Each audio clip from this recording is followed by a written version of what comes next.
کے member parliament Hasnain Masoodi نے وزیر اعظم کے جموں کشمیر دورے پر کہا ہے کہ جموں کشمیر میں سیاسی امنگوں کا احترام کر کے 5 اگست 2019 کو چھینے گئے سیاسی حقوق کو بحال کیا جائے۔ حسنین مسعودی نے پلوامہ میں پارٹی ورکروں کے اجلاس کے بعد ان خیالات کا اظہار کیا۔ اس سے قبل حسنین مسعودی نے این سی آفس پلوامہ میں ضلع صدر پلوامہ غلام محی الدین میر کے ہمراہ پارٹی عہدیداران کا ایک روزہ اجلاس منعقد کیا تھا۔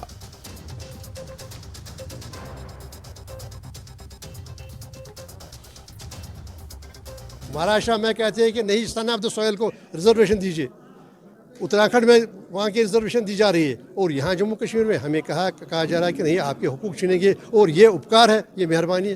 کیسے؟ اب دیکھیے جموں کا نوجوان ہے اس وقت پریشان ہے، کشمیر کا نوجوان پریشان ہے، لداخ میں اور پریشانی ہے۔ کیا کہیں پر امن آیا؟ اگر صحیح پر جو کچھ کہتے ہیں پرائم منسٹر، اگر وہ سچائی سے کام لے، اگر وہ معاملہ فہمی سے کام لے، خود احتسابی کام لے، تو یہ احساس ہوگا کہ جو 5 اگست کو ہوا وہ 5 اگست 2019 کو وہ صحیح نہیں تھا، عوام کی اس کے ساتھ تائید نہیں ہے، اور عوام نے بارہا مختلف طریقے سے